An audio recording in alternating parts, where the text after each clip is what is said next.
Pai querido, nós queremos pedir ao Senhor que fale ao nosso coração, que o Senhor estenda as tuas mãos sobre nós e aplique a tua palavra à nossa vida, para que possamos vivê-la conforme a tua vontade, conforme o teu querer, e vivê-la para a glória do teu nome. Nós oramos ao Pai agradecidos no nome santo de Jesus. Amém. Vamos assentar e vamos abrir nossas Bíblias. Marcos capítulo 10, a partir do versículo 1.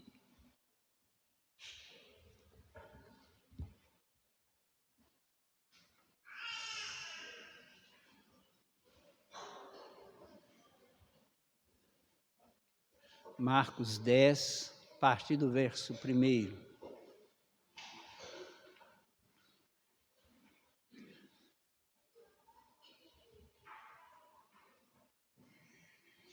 Dando sequência no livro de Marcos. Marcos 10, a partir do verso 1, mantenha sua Bíblia aberta.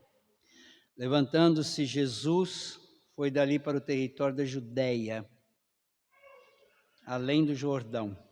E outra vez as multidões se reuniram junto a ele e, de novo, ele as ensinava, segundo o seu costume. E aproximando-se alguns fariseus, o experimentaram, perguntando-lhes: é lícito ao marido repudiar a sua mulher? Ele lhes respondeu: que vos ordenou Moisés? Tornaram eles: Moisés permitiu lavar a carta de divórcio e repudiar. Mas Jesus lhe disse: por causa da dureza do vosso coração, ele vos deixou escrito este mandamento. Porém, desde o princípio da criação, Deus os fez homem e mulher. Por isso deixará o homem a seu pai e mãe e se unir à sua mulher.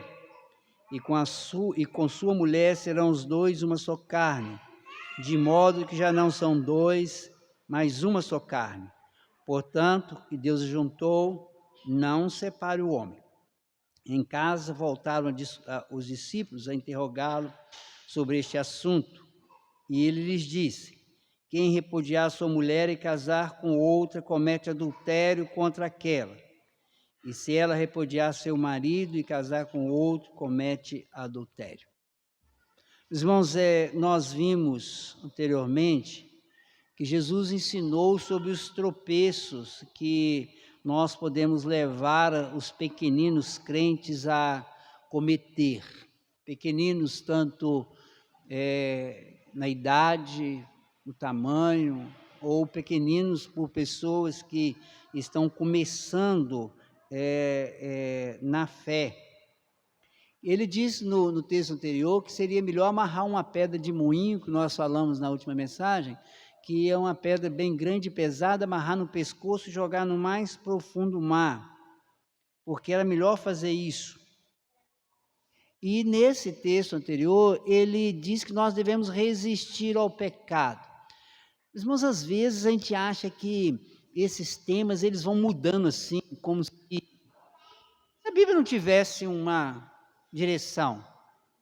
Eu creio que hoje uma das áreas que mais nós temos levado pequeninos a pecar é exatamente no casamento. Se você pensar no casamento hoje e pensar no texto anterior, pensar na igreja, nós vamos ver que a nossa situação hoje não é muito boa, não. Então Jesus, ele agora sai, ele vai para a Judéia. O texto diz que ele vai para além do Jordão, provavelmente na região que João Batista pregava. E antes, no texto anterior, não tinha multidão, agora já tem a multidão volta a estar acompanhando ele prega, ele ensina, como ele diz aí, como era comum, e aí os fariseus passam a questioná-lo sobre se era permitido ou não divorciar. Porque o texto aqui é isso. dar carta de divórcio, repudiar a mulher, mandar a mulher embora. Isso é permitido? E eles estão buscando aqui um texto lá do Velho Testamento. Nós vamos ver o que esse texto tem para nos dizer e depois nós vamos pensar um pouco em como aplicá-lo na nossa vida. A primeira coisa que o texto está nos mostrando é que Jesus vai para além do Jordão, no lugar onde João Batista pregava e provavelmente o lugar aonde João acusou Herodes de adultério. Provavelmente. Pode ser que seja nessa região em que Herodes é denunciado por João, porque Herodes estava tendo problema no seu casamento. Então, o local é lá no Jordão, na Judéia, além do Jordão, e ele passa a ensinar a eles, conforme era o costume de Jesus, e ele vai tratar sobre esse assunto, sobre o casamento e o divórcio. Os fariseus perguntam se é lícito repudiar. Está aí no versículo 2. Aproximando-se alguns fariseus, como era já costume, os fariseus ficavam experimentando e procurando uma oportunidade para matar Jesus. Provavelmente eles devem ter pensado, matou João Batista exatamente porque João Batista acusou. Vamos tentar aqui nessa área aqui do casamento para ver o que vai dar. E eles perguntam se era lícito ao marido repudiar a sua mulher. Aqui, meus irmãos, nós encontramos uma questão. Existia 2 grupos nesta época que tinham pensamentos contraditórios. Um achava que por qualquer motivo poderia se repudiar a sua mulher, com base no texto de Deuteronômio, capítulo 24, versículo de 1 a 4. Essa era a base deles. Um outro grupo defendia que por motivo nenhum podia-se ter divórcio. Pode ter divórcio de jeito nenhum. Então eram esses 2 grupos que existiam na época. E eles perguntam a Jesus sobre isso, e o versículo de número 3, ele vai dizer, Jesus vai responder a eles próprios, então eles perguntou, o que vos ordenou Moisés? Jesus pergunta a eles, o que Moisés ordenou a vocês? O que Moisés falou com vocês? Aí no 4, eles dizem, Moisés disse, permitiu dar carta de divórcio. Meus irmãos, na verdade, eles estão questionando sobre Mateus 24, versículo de 1 a 4, e a interpretação deles era errada, como em muitos outros textos. Eles faziam uma interpretação completamente distorcida daquilo que a lei determinava, daquilo que já vinha dos patriarcas, eles interpretavam errado. Tanto é que Jesus explica. Jesus vai dizer, Moisés falou isso foi porque vocês têm dureza de coração. Eles acrescentam, eles perdem um si lá no texto anterior, e Jesus vai dizer, ele deixou esse mandamento para vocês, porém, ele faz uma condicional, porém, eu quero dizer o seguinte, não era assim desde o início. É o que Jesus vai dizer no versículo 6. Jesus está dizendo que Deus é o Criador, é o legislador. Ele vai dizer no 6, porém Deus, desde o princípio da criação, Deus os fez homem e mulher. Aqui, meus irmãos, ele está dizendo que Deus havia criado o homem e mulher. E eu quero deixar aqui bem claro que Deus criou macho e fêmea.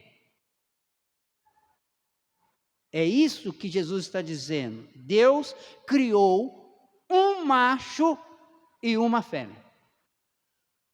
Deus não criou um grupo de pessoas, um grupo de macho e um grupo de fêmea.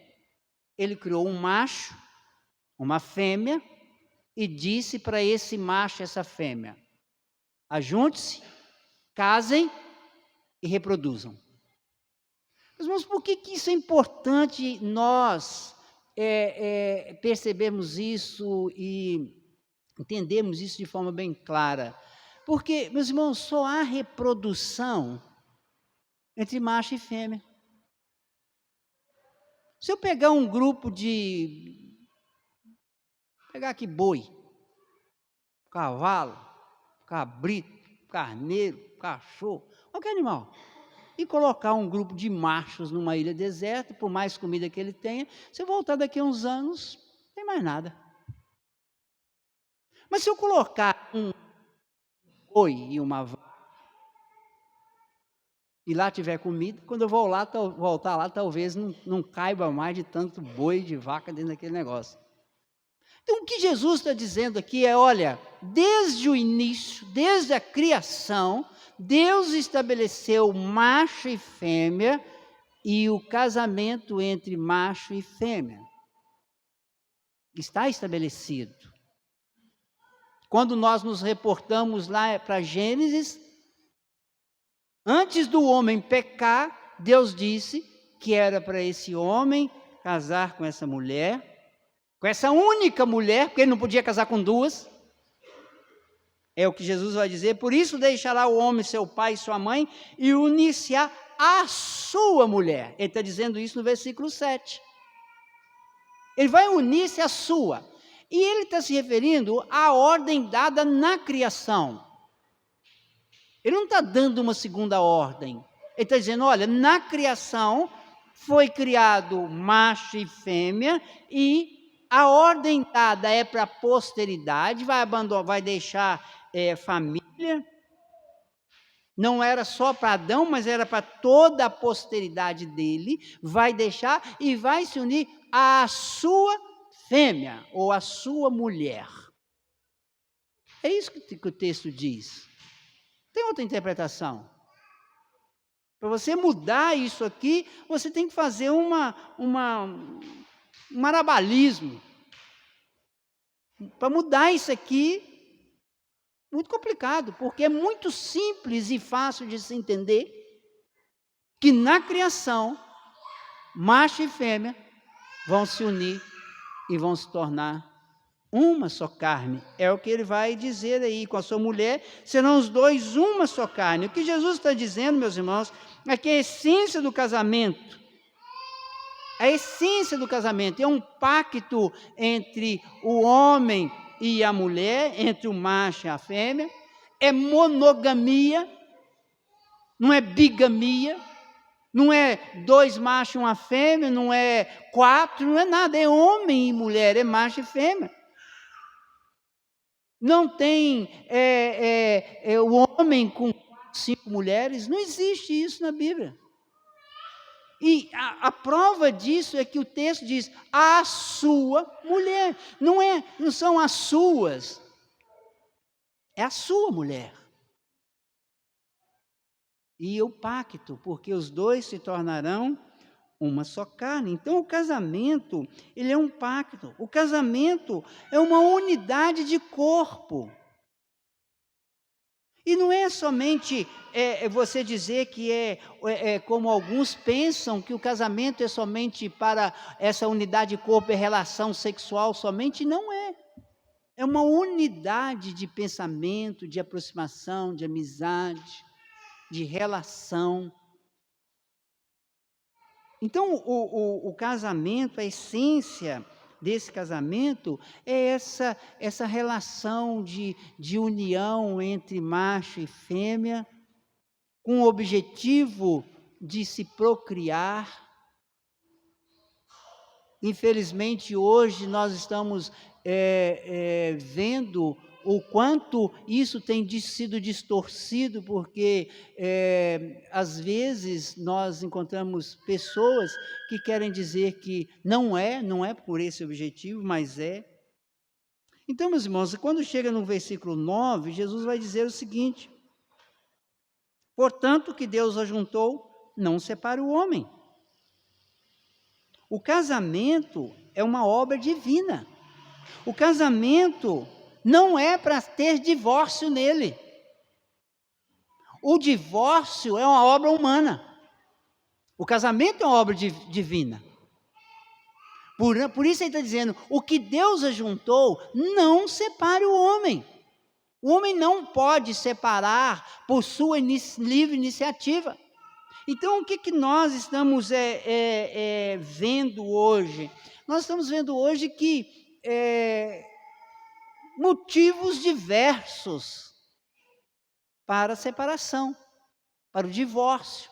E ele vai dizer aí no versículo 11 e 12, em casa voltaram os discípulos a interrogá-lo sobre o assunto.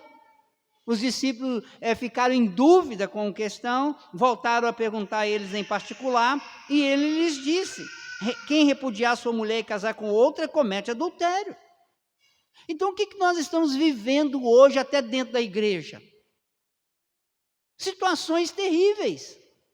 Situações em que, às vezes, dentro de uma mesma igreja, você vai ter gente divorciado, sem motivo, casando com outro sem motivo, uma confusão. Por isso eu disse aqui que o texto se enquadra bem no texto anterior, porque se você provoca ou se você dá a oportunidade de outro cometer erros, é melhor você amarrar uma pedra de pescoço e pular no mais profundo do mar. A pedra de moinho, tá? Não é qualquer pedra não, porque você pode ser uma pedra leve e não é. Pedra de moinho. Então, quando o texto diz que não é para separar, e quando a gente pega o texto de Mateus, aí você vai entender o Êxodo 24, porque o texto de Mateus vai dizer que tem um motivo. Em Mateus, relação sexual ilícita. É o único motivo de divórcio nos evangelhos. Quando você pega o texto de Paulo, falando sobre casamento, ele vai dizer, se alguém tem marido incrédulo e o marido incrédulo quer se apartar, que se aparte. Ou seja, o outro motivo é uma decisão do incrédulo. Uma mulher converte, ou um homem converte, e a outra parte não quer viver com aquele que se converteu. Tudo bem, pode se apartar. É os únicos motivos que nós temos na Bíblia. E aí, meus irmãos, nós encontramos uma situação complicada, porque aquele que casar com a repudiada ou com o repudiado, sem que seja por esses dois motivos, comete adultério. E se casar com aquele que motivou o divórcio, comete adultério do mesmo jeito. Então, nós esbarramos nesse texto aqui e chegamos numa situação em que a igreja hoje precisa de parar e refletir sobre isso. Por quê? Porque nós estamos vivendo coisas dentro da igreja que são absurdas. São absurdas. Pessoas que querem argumentar, por exemplo, como motivo, é porque acabou o amor, eu hoje não tenho isso, não tenho aquilo, não sou feliz. E aí nós começamos a ter motivos que, na verdade, não são motivos para o divórcio.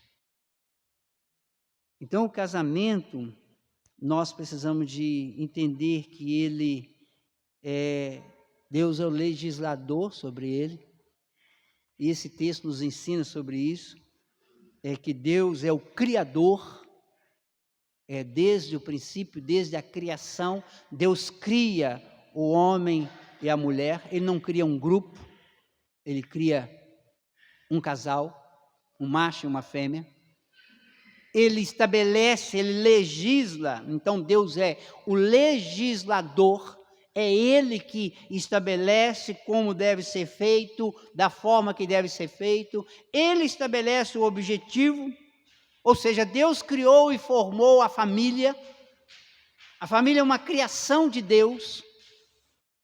A família, o casamento não é uma criação secular, isso não é uma ideia que surgiu de qualquer lugar. Tem um princípio de pacto, Deus está demonstrando o pacto, e nós vamos ver isso quando Deus usa o casamento como exemplo da relação de Jesus com a sua igreja. A coisa é tão séria que Jesus ele estabelece esse modelo, quando ele diz, eu tenho uma noiva, eu vou buscar essa noiva, eu vou casar com essa noiva, eu vou me relacionar com essa noiva, eu tenho um pacto com essa noiva, e o meu pacto, o pacto de Jesus com a noiva é um pacto de sangue. Ele chega ao ponto de dizer para o homem, ame a sua esposa como Cristo amou a igreja, deu a vida por ela, morreu por ela. E tem algumas coisas que, se você for pensar nessa relação Cristo-igreja, você vai entender casamento. Você imagina se uma das partes pudesse romper com o pacto, a igreja romper com Jesus, Jesus romper com a igreja? Isso não existe, meus irmãos. Isso não existe. A igreja, se você é realmente do Senhor, você não pode romper com esse pacto. Você não tem como romper com esse pacto. Ele não rompe com o pacto. E ele próprio vai fazer, vai mostrar, vai ilustrar a relação dele com a igreja falando sobre o casamento. Então, esse texto nos mostra que Deus é o Criador. Esse texto nos mostra que Deus é o legislador, é Ele que estabelece a lei. Esse texto nos mostra que Deus formou a família, Deus criou o casamento, estabeleceu esse casamento como pacto, como Ele tem um pacto com Ele, com o seu povo.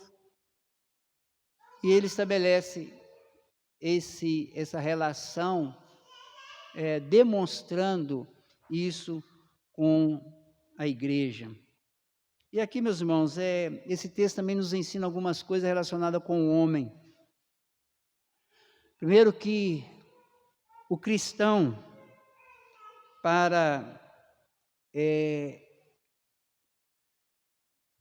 manter o seu casamento, ele tem que entender que ele tem um pacto com Deus, ele tem um pacto com a sua esposa, com seu marido.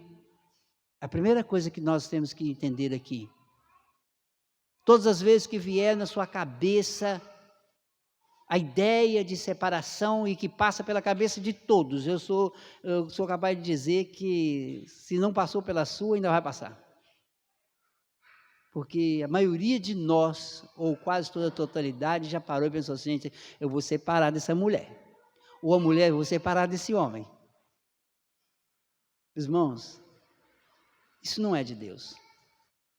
Essa ideia não é de Deus, a não ser que o motivo seja aquilo que é estabelecido em Mateus, quando diz que somente por relação sexual ilícita. Então, o cristão, ele honra o pacto no seu casamento. Esse pode honrar.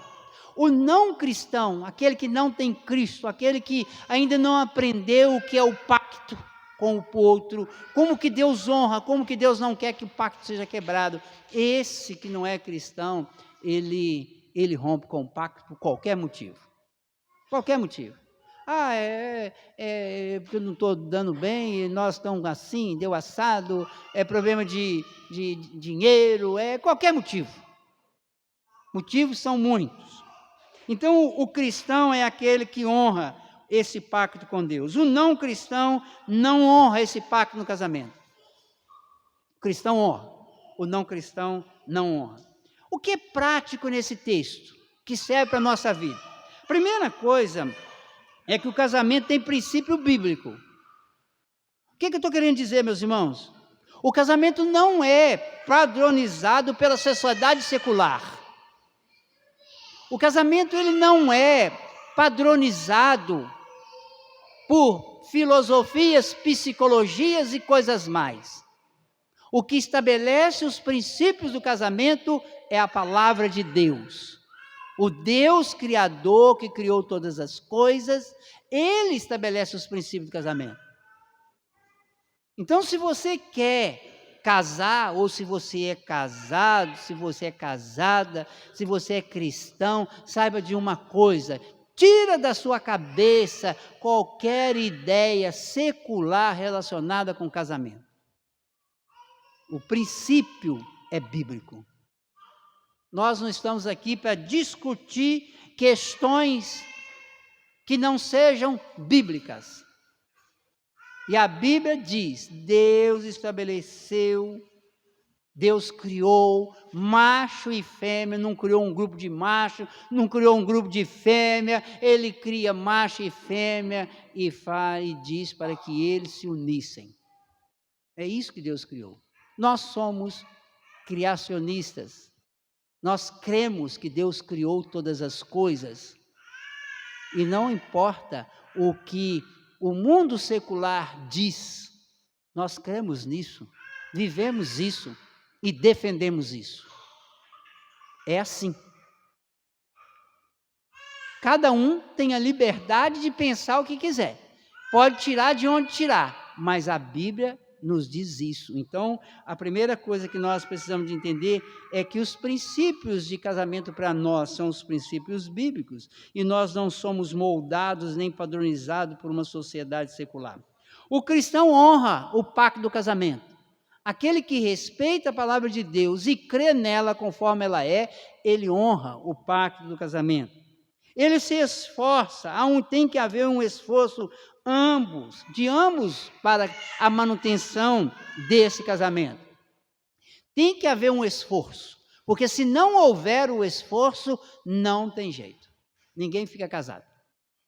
Sabe por quê, meus irmãos? Porque o casamento, ele nos leva a experimentar o que é viver com o outro. E isso não é fácil, porque no casamento, depois do casamento, depois da convivência, é que você vai ver com quem você casou. Eu gosto de dizer em casamento, disse isso ontem no casamento, todo mundo casa com a pessoa errada. Todo mundo aqui casou com a pessoa errada. Sabe por quê? Porque você casou com a pessoa que você imaginava. A Ziz, coitada, ela imaginava que o Tonico era assim, assado, e casou com ele. Depois que ela foi descobrir. Todos nós vamos descobrir depois com quem nós casamos. Sempre casamos com a pessoa errada. Sempre. Quando eu falo isso, as pessoas começam a olhar um para o outro, começam a rir. E costuma muito no casamento, cutuca assim, ó, um no outro. Por quê, meus irmãos? Porque essa é a verdade. Nós imaginamos, a moça imagina um homem perfeito e casa. Quando vai ver, casou com alguém que parece com o pai dela, que ela até não gosta dele. O homem se imagina, casei com a mulher mais maravilhosa do mundo, achei a mulher ideal, mais maravilhosa do mundo. Casa, não é. Por quê? Porque tem mania, tem um monte de questões, tem algumas rabugices. É assim, irmãos. Você sabe por quê? Por que está casando o quê? 2 seres humanos pecador. Vai ter que viver junto. E só tem um jeito de viver junto. Abrindo mão do seu próprio ego. Honrando o pacto. Vivendo. E viver casado não é viver em mar de rosas. Não é viver em mar de rosas. Então, a prática desse texto é que o cristão ele tem que honrar o pacto do casamento. A prática do texto é muito clara, o casamento é monogâmico. E você não pode se separar. E qualquer que seja a separação, é dureza de coração. É porque ou uma das partes rompeu com o pacto, com motivos talvez diversos, que não são bíblicos e não pode ser feito. Divórcio é pecado. E qual que não é? Quando há um motivo bíblico. É o único momento que você pode, não, eu tenho direito. Mas mesmo assim, você pode até mesmo perdoar e começar de novo. Mesmo assim, tem como começar de novo, se houver arrependimento pela parte que cometeu o erro. Então, o casamento, ele é monogâmico. O casamento não tem motivo de separação. Não há motivos para separar no casamento. E nós, meus irmãos, que vivemos a palavra de Deus, nós precisamos de tomar cuidado, porque senão, às vezes, nós começamos a pensar secularmente. Começamos a pensar aquilo que o mundo vai dizer. Ah, eu não deveria ter casado com fulano. Uai, tudo bem, não deveria? Agora que casou, honra o pacto.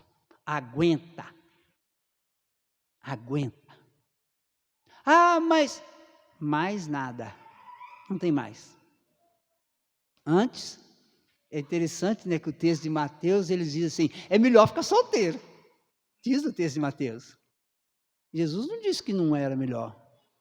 Paulo vai dizer isso. Mas, meus irmãos, o casamento é a formação familiar e muitos não conseguem viver e não viverão sem casar.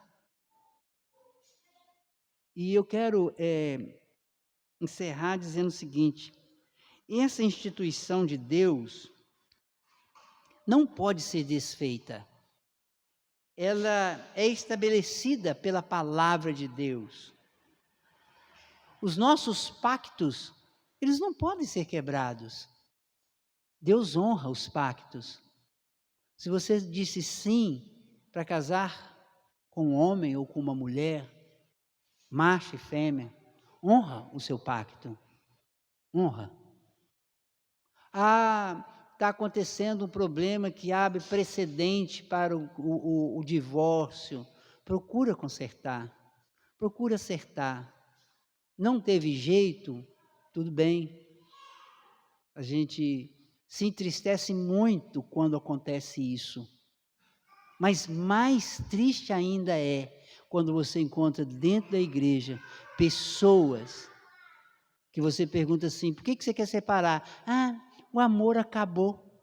Meus irmãos, amor não é sentimento novelesco. Amor é fruto do Espírito. Se acabou na sua vida, é porque o Espírito Santo não está agindo em você. Porque o amor jamais acaba. Porque ele é fruto do Espírito. Então, que nós estejamos refletindo sobre isso, que nós nos esforcemos o máximo possível para que o nosso casamento seja padrão na vida das pessoas, que nós devemos demonstrar isso dentro da igreja, fora da igreja, que não venhamos a aceitar ideias que estão fora dos padrões bíblicos, que nós cremos, que acreditamos nele, são os princípios que a Bíblia estabelece. As leis dos homens podem oferecer o que quiser. Os homens que estão debaixo dessas leis, eles podem fazer o que eles quiserem. Mas nós estamos debaixo da lei de Deus. Em primeiro lugar, nós estamos debaixo da lei de Deus. Nós vamos brigar com alguém porque está fazendo conforme a lei dos homens diz? Não, faça do jeito que quiser. Seja livre para você fazer do jeito que quiser. Mas nós, que cremos na palavra, fazemos segundo os princípios da palavra. Que seja assim na nossa vida, que seja assim na vida dos nossos filhos, que seja assim na vida da nossa posteridade, porque é isso que Deus estabeleceu para a nossa posteridade. Que o Senhor tenha misericórdia de nós, que o Senhor tenha muita misericórdia de nós. Nós vamos cantar um cântico antes de